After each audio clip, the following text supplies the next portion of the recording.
Okay. Yeah, welcome everyone to this debate on the subject of big data, big D.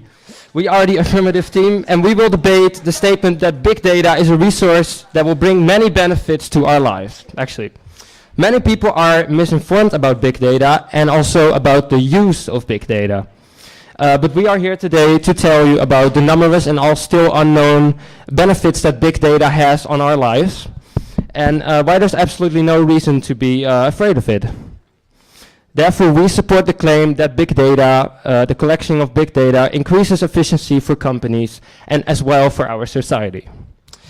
Yeah, we live in an era that can be defined as the era of big data. Not only scientists, but also economists, political scientists, sociologists, and other scholars can't wait to get their hands of all these massive amounts of data that is available about people, things, and their interactions. There's this technology research firm, the IDC. They estimated that this data is growing immersively with like 50% a year. This growth does not only include like more streams of data, but also entirely new types of data. But we actually wonder, I mean, I can imagine that you wonder, what is inside this massive quantity of information? Well, the dictionary description of big data states that big data are extremely large data sets that may be analyzed computationally to reveal patterns, associations, especially relating to human behaviors and their interactions. Now, I can imagine that this may sound a bit scary, but after today I want you guys all to know why there's no reason to be worried about this. And my co-students will explain you that. Big data can not only be seen as merely a marketing tool, but it also opens doors to new approaches in understanding the world and making decisions. In terms of variety, the data comes in all types of formats. The data can either be structured, such as numeric data in traditional databases, or unstructured, which includes text documents, emails, video, audio, and financial transactions. Yeah, the power of big data lies not so much in the gathering of all of that data, but more in analyzing this data to identify patterns in human behavior in order to make decisions. By analyzing big data, researchers are able to find patterns of influence and peaks in communication on certain subjects. It sounds a bit complicated, but I'm going to explain you. Decision making will increasingly be based on data and analysis rather than just an intuition. This goes for fields as varied as science, sport, advertising, and public health.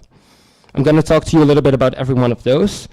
According to Gary King, he's the director of Harvard Institute for Quantitative Social Science, big data will sweep through academies, businesses, governments, and will leave no area untouched. So it's only getting bigger and bigger. Yeah, I will now shortly introduce you the benefits of big data. It consists of marketing, education, healthcare, and crime. The first area is marketing. Big data is a fundamental consequence in the new marketing landscape we live in today.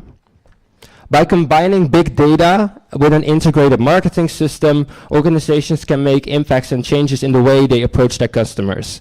Their customer engagement, customer retention, loyalty, and marketing optimization and performance. It's better to use this for marketers than just depend on their intuitions. If they actually have hard facts and why would you guess your numbers if you can just have collections of big data available? So we will also tell you how big data makes personalized products and services possible. Yeah, so why it's interesting for companies. Like, I mean, isn't it super convenient when you go shopping that you see online exactly like your suggested products? It makes everything much easier for you and for the company. So why not invest in this? Not only companies can benefit greatly from big data, also there's a filter bubble going on, but my co-students will explain you more about that. Let's talk about healthcare. Healthcare systems. Big data helps to improve operational efficiency. It can also provide more tailored products and services, and it leads to a higher quality of healthcare overall. It actually can save lives and help people, so why not use that as well? The same goes for education. In educational system, there's this system called big data database called Learning Analytics, and it's about identifying data within schools, like study programs, educational programs, and it can improve education in a study program, and it can help scholars and students. So there's also crime. It's preventing both online and offline crimes.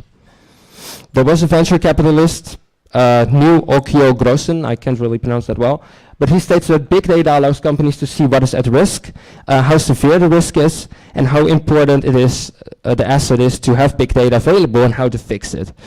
It can contribute to making the world a safer place.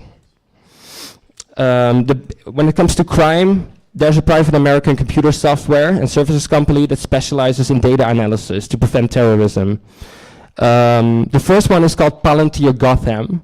It examines a large amount of information available on terrorism suspects.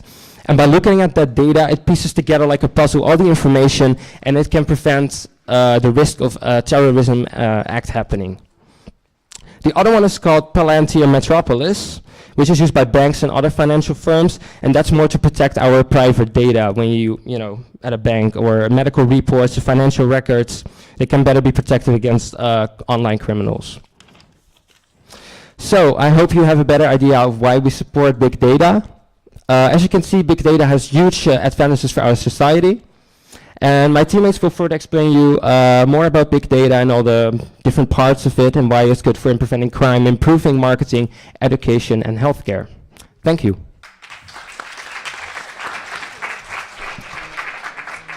Good afternoon. I would like to say, first of all, that to a certain extent we agree that big data has numerous possibilities to improve certain aspects of our lives, such as healthcare and all the stuff he just mentioned. Yeah, but obviously, we believe that big data will also influence the way we think, work, and live in a negative way. As such, I would like to refer back to the definition of big data, which is similar as to what Tom just mentioned. According to a reliable source, Webopedia, not Wikipedia, it's an online tech dictionary for IT professionals and educators. They say that big data is a buzzword or a catchphrase used to describe a massive volume of both structured and unstructured data that is so large that it's difficult to process using traditional database and software techniques. In most enterprise scenarios, the data is too big, moves too fast, or exceeds current processing capacity. Big data has the potential to help companies improve operations and make faster, more intelligent decisions. Now, referring back to the topic that we're discussing here today, big data is a resource that will bring many benefits to our lives. Let me emphasize our lives. Yeah. Even though I just mentioned in the definition that big data is something that can help organizations and companies improve their efficiency and effectiveness. So in a sense, the word big data already, the definition already focuses on how companies and organizations can improve their efficiency and effectiveness and not our lives in general. I mean, we're talking about us. Big data is a resource that will bring many benefits to our lives. We're talking about us, people, and not economical efficiency. I don't know about you guys, but I'm made out of flesh and blood, and I'm more than just stats on the screen. So, therefore, the definition already tells us that big data will not bring many benefits to all our lives. It will bring benefits to the people in the right positions, the more privileged. And by that, I mean the CEOs and partners of these big organizations and companies that use big data to their advantage, that keep increasing their reach, their resources, and thus their wealth while taking advantage of our ignorance, because not all of us are big data experts. Secondly, the world is quickly evolving and becoming more technologically dependent every day. And as the days go by, organizations and entrepreneurs find new ways to make life easier through collection of data, implementing the use of technology into different areas. One such example that I'm referring to is the Internet of Things. If people don't know what the Internet of Things is, it's smart objects. So it's the increasing trend of seeing products becoming connected to the Internet. So like last week, we talked about smart watches and Google Glass. Well, you know, before there was a smart watch, it was just a regular watch, and you know, you get the gist. So one such product that I mean is Samsung smart TVs. Samsung has come out with a smart TV that is not only connected to the Internet, but that is voice operated. In their terms and agreements, they state that everything that they record from your voice will be sold to third parties. So think about that. What does that mean? It means that, for example, your mom and dad, or you and your girlfriend or your boyfriend could be living together, sitting together in the living room, yeah? And she might come out, you might come out, and you guys have a fight. And you might say, like, you know, curse word, I'm gonna divorce you. you know, but it's just a fight. But this data, if it's recorded, will get sold to third parties. So for example, if it lands in the hands of Nike, what would their next slogan be? You know, curse word, I'm gonna divorce you, just do it. Or it might go to other companies, highest bidders that want that data. So for example, the Latsi Planet or whoever. Because based on this data and your IP address in your smart TV, there will come a time that they can send you targeted data. So then what? The next time you turn on your TV, you get commercials for the Latsi Planet, Lexa, and what's the one that encourages you to cheat? Second Love, for example. Just based on one small fight that you had, they collected that data and, well, hey, you know, Jim and Bob or Jim and Carol are having a scuff. Let's try and see if we can break them up. All right. So as technology goes on, and in effect, big data is becoming a bigger part of our lives and intruding into our privacy more and more. This isn't just through surveys, scanning the products at the supermarket, or your search results in Google anymore. No, it is through the increase of technology in our private environments. Think of your telephones, tablets. I mean, you even have refrigerators that are hooked up to the internet that enable you to pretty much order stuff from the Albert Heijn digitally. There's an increase in ways organizations can acquire data on you, store this, analyze it, and sell it on if they choose to. I mean, we don't know what to do with it after they have it. And on top of that, we're letting them. We are giving them the tools to find out exactly who we are, where we are, when we're there, why we're there, etc., etc. I mean, it goes on forever. All of this is just, and what? All of this just to improve operations? Not all of this is for our benefit. Don't let them lie to you. With all the hacking that goes on lately, it's just way too dangerous. You have banks and stuff using big data, but what if they're hacked and all your personal information is laid out into the digital streets? Don't underestimate it. Finding the right balance between privacy risks and big data rewards may very well be the biggest public policy challenge of our time.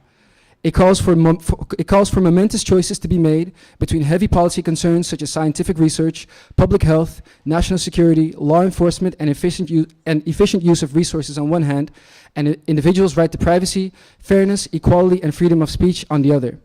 It requires deciding whether efforts to cure fatal disease or destroy terrorism are worth subjecting human individuality to 24/7 surveillance. Are the profits to be earned or the discoveries to be made worth the price of human freedom? My name is Jay Sterling, for the ones that didn't know. I will be addressing the topics privacy, security, and data protection. My colleague Renars will be talking about health and medical research, companies and big data, manipulation and scam tools. Erik will be addressing governments and transparency, topic identity, intelligence in Google, and criminalization. So, in the immortal words of Marvin Gaye, let's get it on.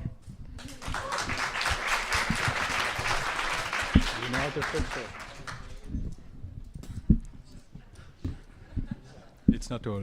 Okay, first of all, you made a lot of arguments about, for example, benefits to our lives.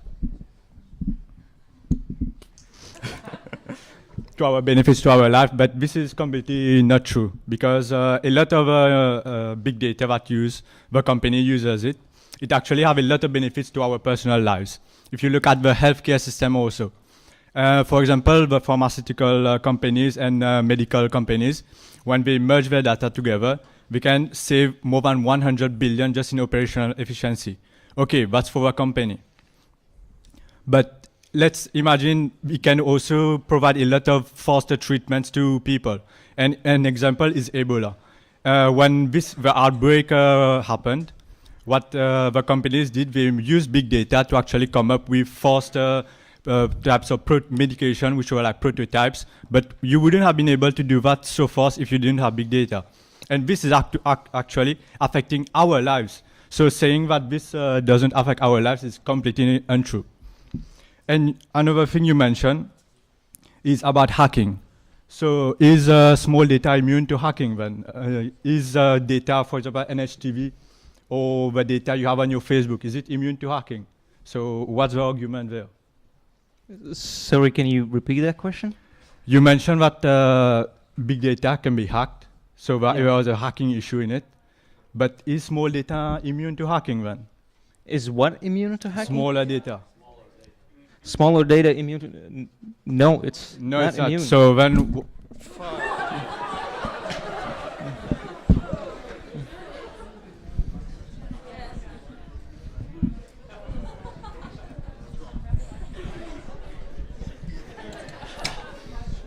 Yeah, so when is smaller data immune to hacking then? If you have data, for example, your Facebook, or you go to the doctor, you have your medical information there. We're talking about big data, not small data? Yeah, my question is to you, okay, smaller data is not immune to hacking, so big data, no, it's the same for it, so what's the argument there? So I don't really understand your point here. Okay. Let me repeat you the topic. The topic is that big data will bring many benefits to our lives. You're talking about now small data and hacking it. We're talking about how it affects the lives. same thing can happen to big data as well. So it's like saying something that might happen when it's not an argument. If you have the same thing can happen to your Facebook information. If you go to the doctor, your medical information is already there. It's just that it's not shared in a big data pool. There's a distinction between that. Let me remind you what happened last year in 2014. When Sony, do you know Sony Pictures Entertainment in 2014? When Sony Pictures employees got into the office on Monday, November 24th, they discovered that their corporate network has been hacked, and the hackers took terabytes of private data, deleted the original copies from Sony computers, and left messages threatening to release information if Sony didn't comply with the attackers' demands. And let me just address your first speaker, which in his first couple of sentences mentioned that there is no fear of big data. There is a very clear example of what happened to Sony, that it's a massive threat. And let me name you another little fact that, I'm sorry, that which is a quotation from a study, Digital Universe, in 2020 by International Data Corporation, IDC. They're saying that currently only about 20% of the digital universe that refers to big data has these protections, has protection of the data. So 80% of all this big data is exposed, which from mathematical sense and perspective is a big risk of getting hacked. It's available out there and it's easy to use. And such a reliable source as global provider for marketing intelligence, IDC, cannot be wrong.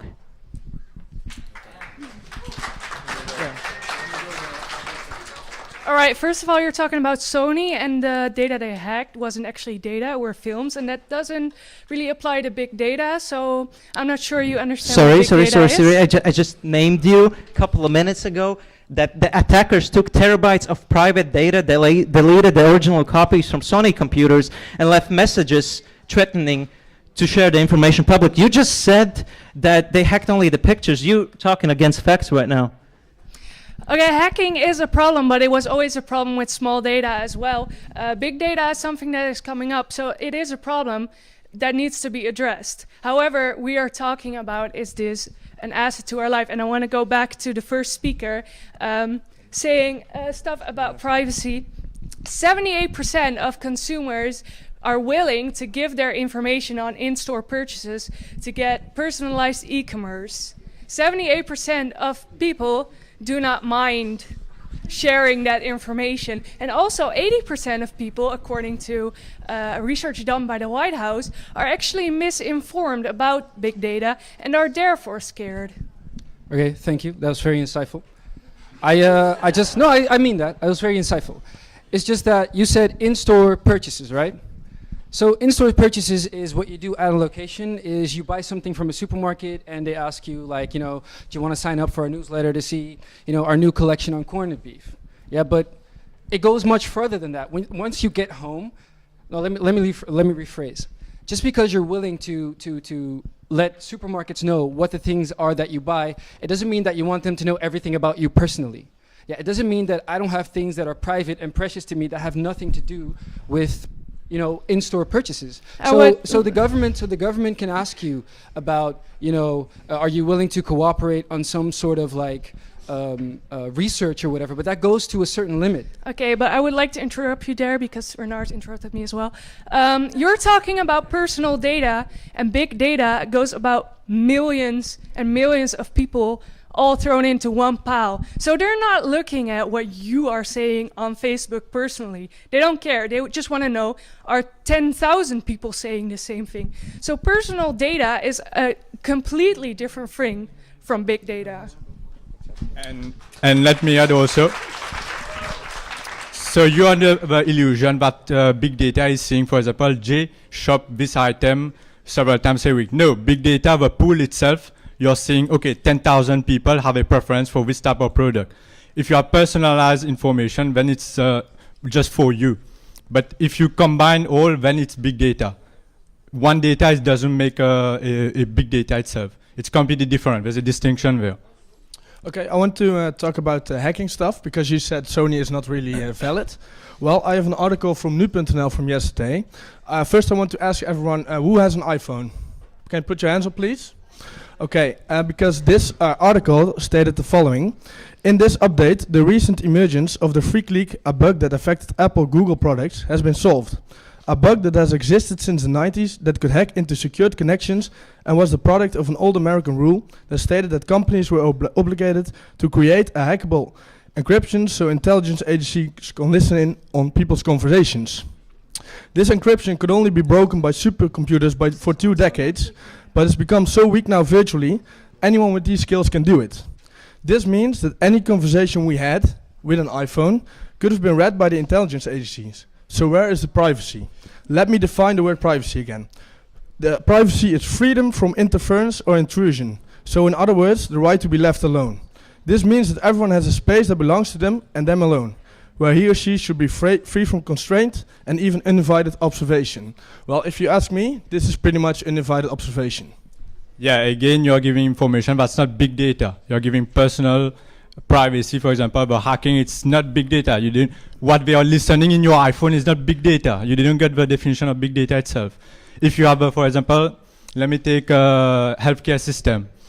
All information that, for example, you get a treatment for, multiple people get a treatment for that, then all that information, that makes big data. So what you're saying is from the small data, you get the big data. You can your own combined together, but it's not specific to J is doing this and that. But that's impossible, because if it wasn't specific to me doing this and that, then how can you group me in a group with other people doing the same this and that? No, it's impossible. You have different categories. You have age group. You have it's sure. That's all by great. that. That's it's all not great. defined by J is doing this. No, it's never defined by that. That's impossible. If you say that big data, is a group of people's data. If it's a grouping of what people did, then you go from each individual. You see what they do. You see what's similar. Then you group them. And then when you know, it's simple profiling. And then when you know, if you look at it from a marketing point of view, when you know that these people have these kinds of interests, then you know how to target them. The point is, they are not interested in what you are personally doing. They're interested in what 10,000 people are doing, so they can market their product to the ones of 10,000 people, not market their products to just you. And also about listening into phone conversations. As far as I know, that is still illegal, and big data is something new. So new protection systems have to be come there, but it's a new development, so it's not perfect yet. But you keep talking about personal data, and we are talking here about big data, big piles of data, not your personal life. Sorry. Addressing what you just said, are you aware of real-time buying in advertising and online marketing? Do you know that each visit to a website is specifically targeted at that individual? Do you know that? Yeah, I'm aware of that. For example, Amazon does that. But you just said it's not individualistic. You just said it's not individualistic. Can I please finish? Because on Amazon, they use cookies. You can disable cookies. So you don't have to do that.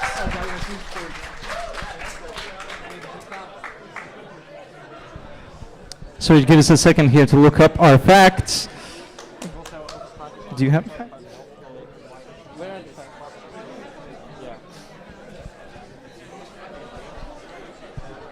Do we have to let them react now? Can I just start talking?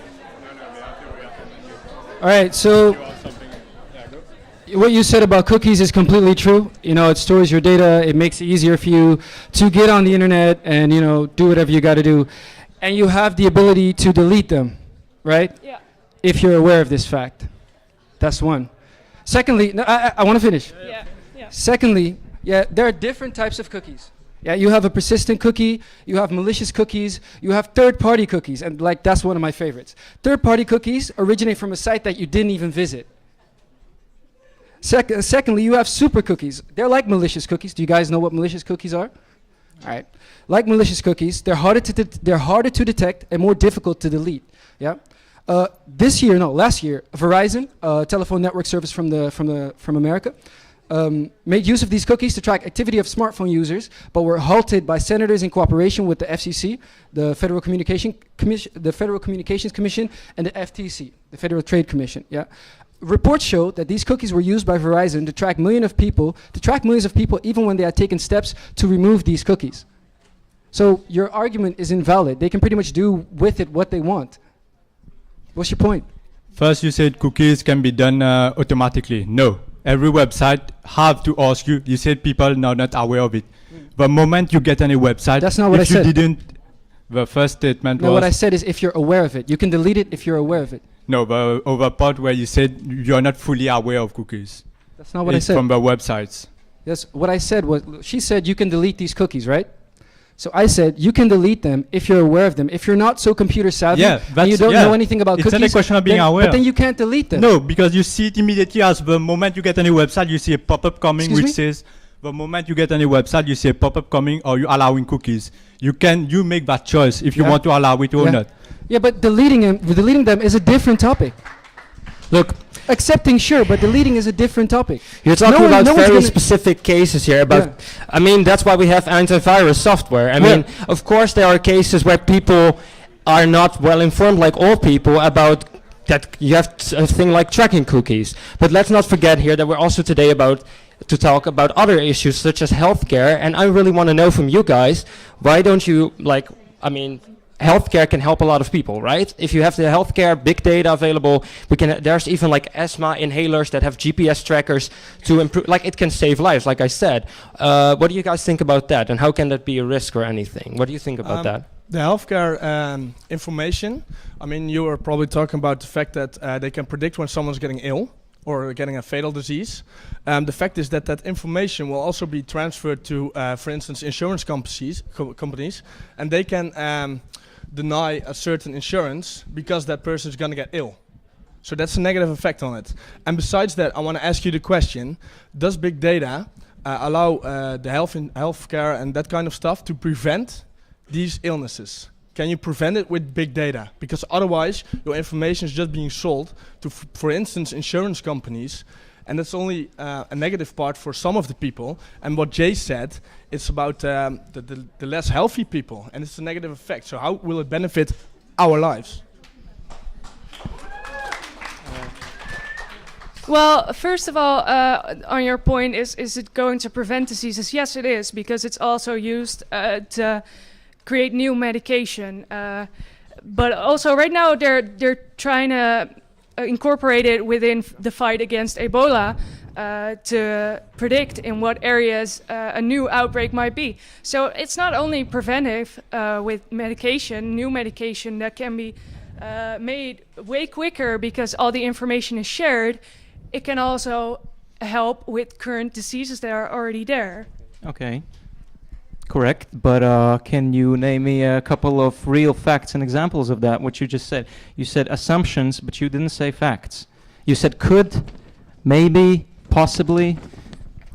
Okay, you have, there's the company Krish Panyandee, which actually implemented Health Connect to combine the information that they have from the different medical facilities. With that, they managed to reduce, for example, 26.2% of office visits already, because they can already give information to patients so much faster. This is already shows you that it reduces efficiency. Now again, this is for the company. Now for our lives itself.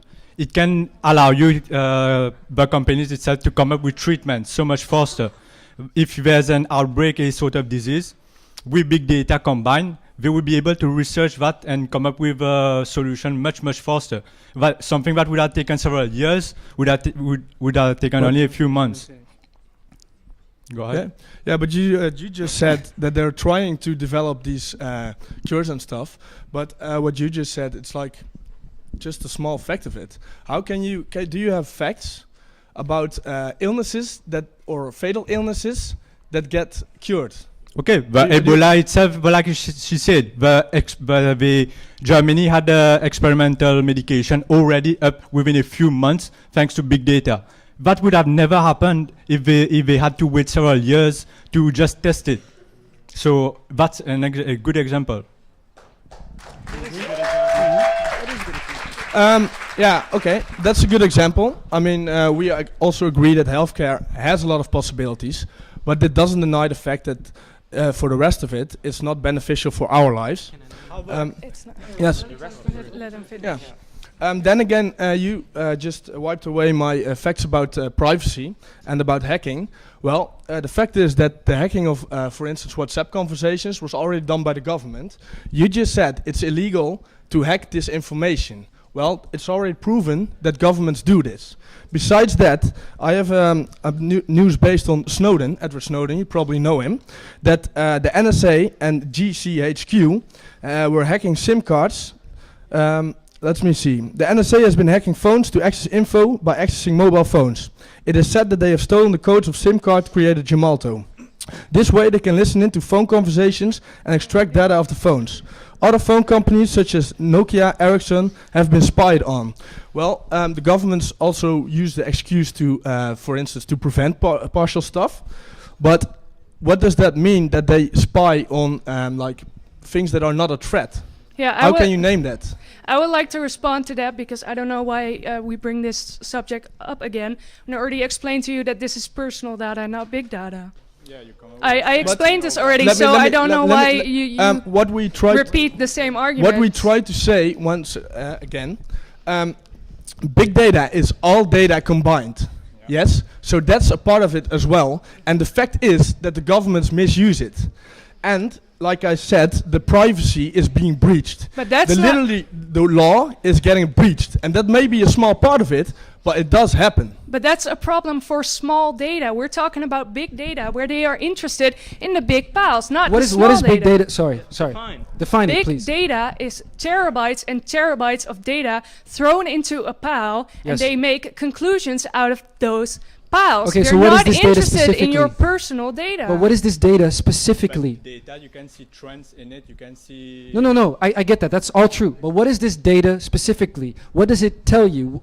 Like, give me an example of what of types of data that is thrown into a big that is thrown into a big pile. It will give you numbers. It give you trends. So more specifically, let's say in south of Holland, it can see 100,000 people go to Albertine and have a preference to buy Heineken beer. But you So have then, like a so then Heineken beer is not data, just the amount of people that bought it. what? So then Heineken beer is not data, but just the amount of people that bought it. Yeah, they don't see you specifically did that. I already talked about that. So that's personal information. Okay, let me tell you something. Supermarkets, before we had all these technological advancements, use their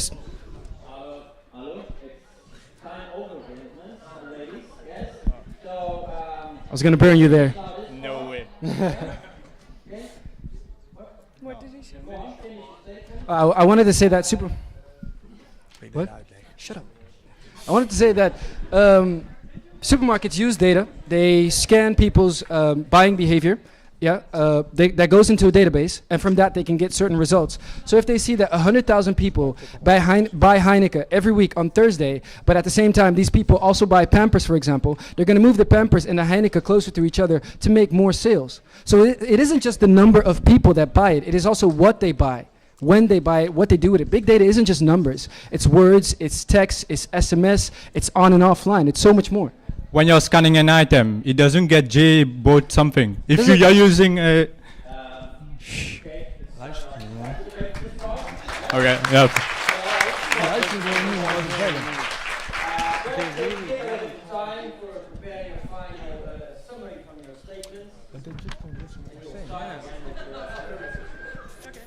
Ja, luisteren niet. Ja, heb ik. Wat zien? Heb je Heinz mee? Ja, heb ik. We cannot strike back anymore. No. Because they all the time they talk about companies. Listen, they can't even define what big data is. Yeah. They act like big data is something separate from the information Okay. that we gather. How is that even possible? Yeah. That's true. They can't because online behavior. That's data. targeted. That's data. That's your data. Nonsense. That's your personal data. Your Facebook login, your pictures. That's your personal data. Yeah, it's all big data. When they say no, it's personal.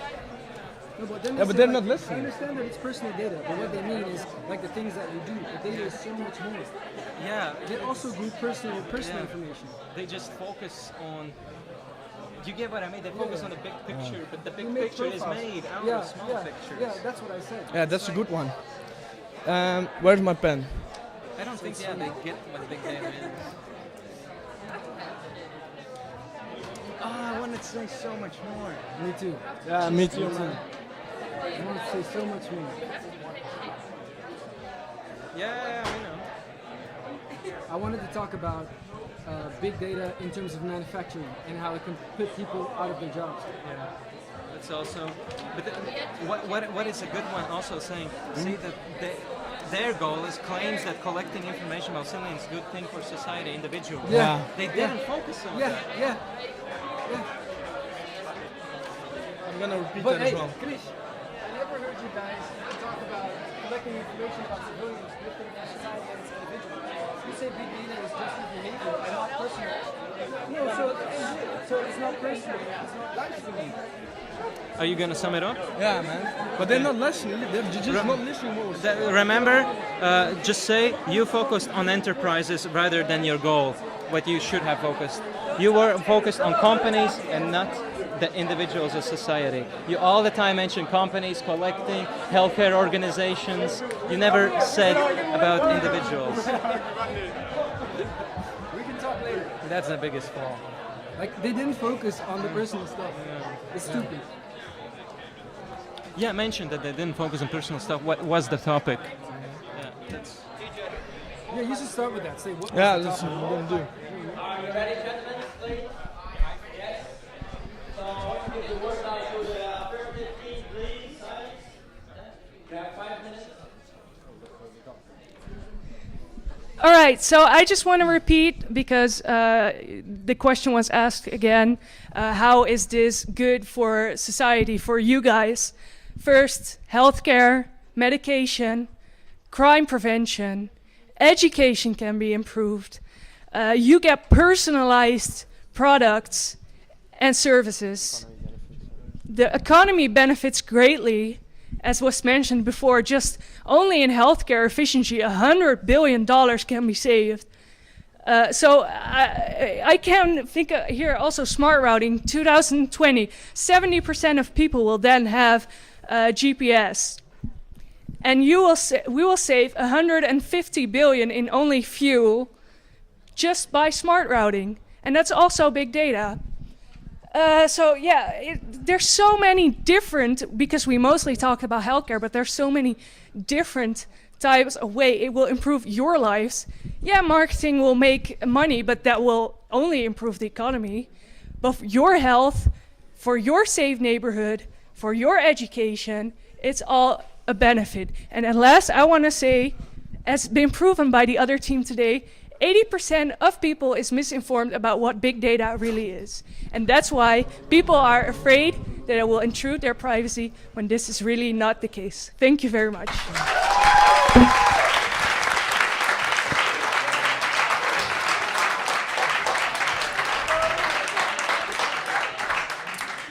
First of all, I want to mention that you basically focused on enterprises rather than about individuals, like your statement says. That's what we just heard here.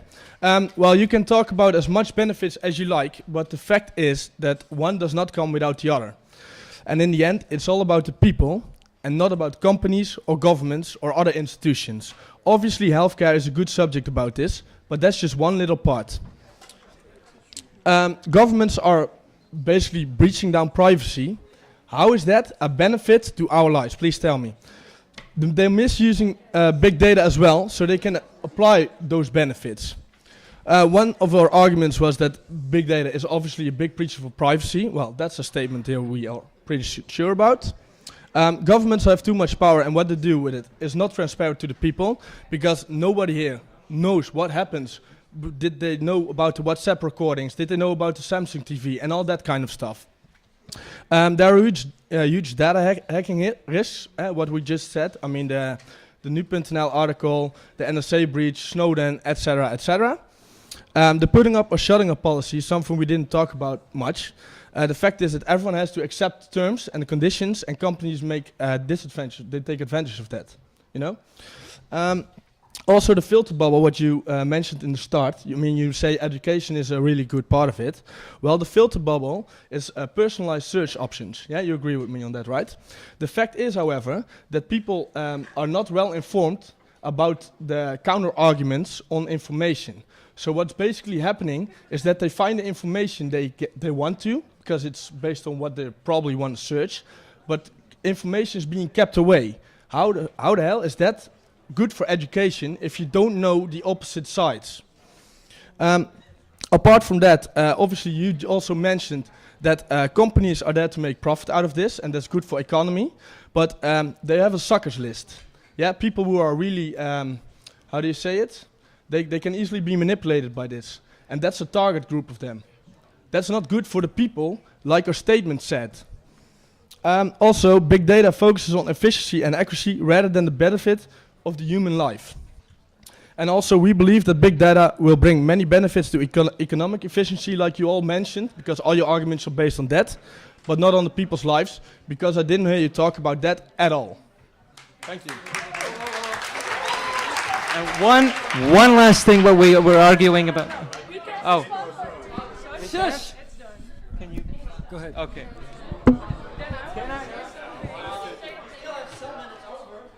Can I?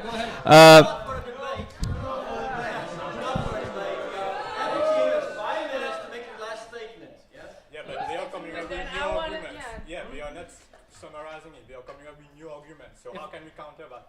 He's asking me what I think. First of all, him asking you what you think was rhetorical. Sorry, does the negative team agrees to give the affirmative team the option to react on your statement? Yeah? I just said it was a rhetorical question. Yeah? Okay. Can I? Yeah, go ahead. Okay. One of your, in your conclusion, you mentioned personalized products.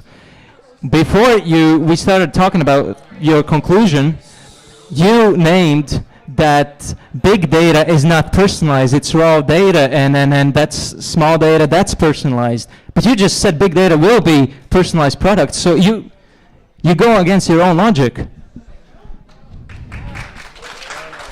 Don't mention it as a benefit then. Actually, I'm not, because I'm talking about products like Amazon, and again, as I said before, that's optional.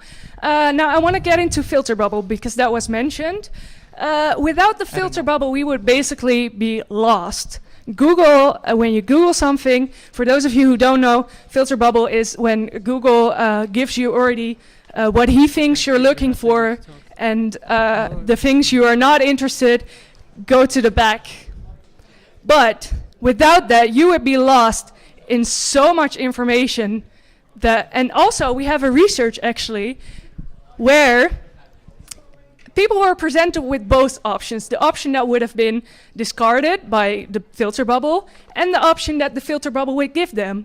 And they all went for the option that the filter bubble already gave them. So people actually want this.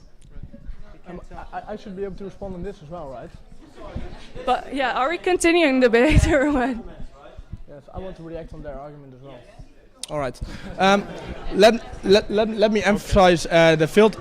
Can I help be quiet, please? Let me emphasize the meaning of a filter bubble. It's basically that big data analytics compromise identity by allowing institutional surveillance to moderate and even determine who we are before we make up our own mind. So this means big data only shows us the things it thinks we need to know before we even know it ourselves. But in reality, you learn by discovering new things. And if we only get the things that we are supposed to know, how can we learn the new things and develop ourselves? Please tell me. You can still find out it's not. Waiting now, please tell me. So the last word to the affirmative team now.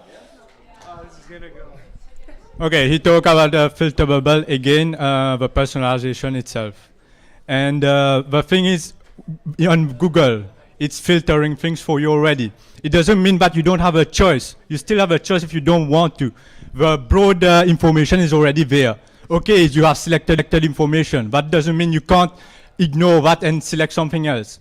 And there was the research which says that 85% of the people who had the option of like the filtered part and the non-filtered part, they actually go to the filtered part in either way. So that doesn't make any sense what you're saying.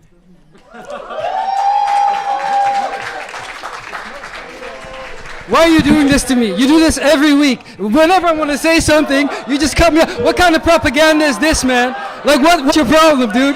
Like, hey, man. Hey, I just want to say, don't be fooled. Don't be fooled. Hey, I just want to say, don't be fooled by thinking you have a choice, because the world becomes more technological dependent every day.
We completely agree.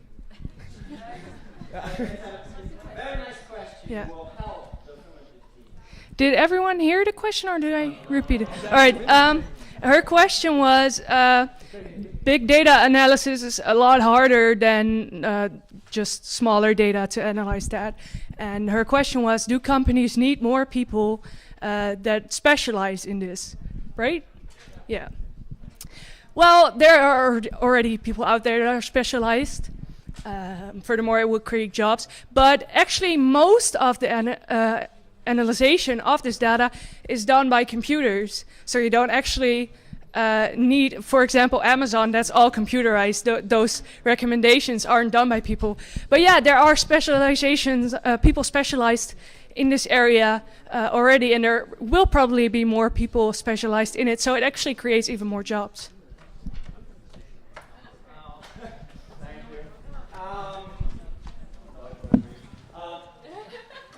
Somebody else have a question for one of the teams? You, please. You? Yes.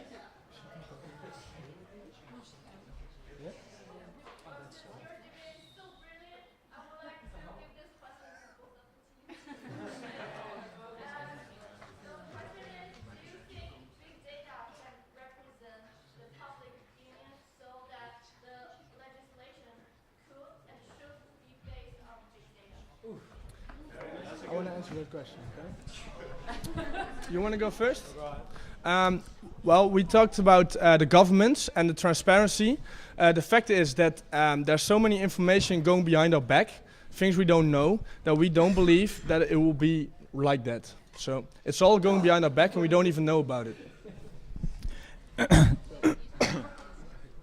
Now, the thing is, there's actually a lot of regulations to protect this information. For example, recently the White House itself talked about it, and Obama is trying to implement a law itself to protect the data that's out there itself. So in the end, it doesn't, it does matter, but there are protection for it. And in terms of security itself, companies already have it implemented, and as the years go by, it gets better and better.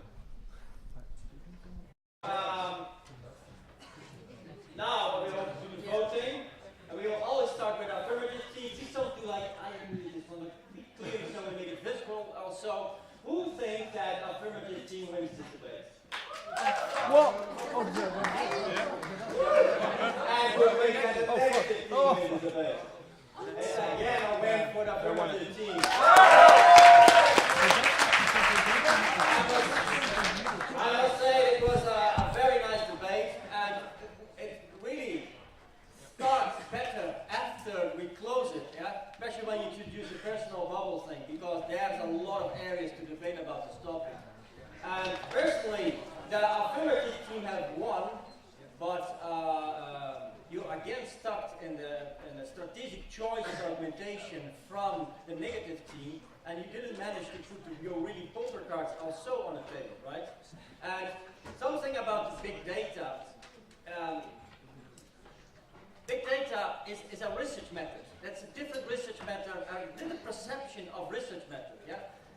Before you collected by research a certain data to do strategies, yeah? This data is so big, and we're not talking about 10,000, it was a big mistake from you. We're talking about so much data that databases have difficulties to handle, and 10,000 is nothing, right? You're talking about so many data that the answer is just there.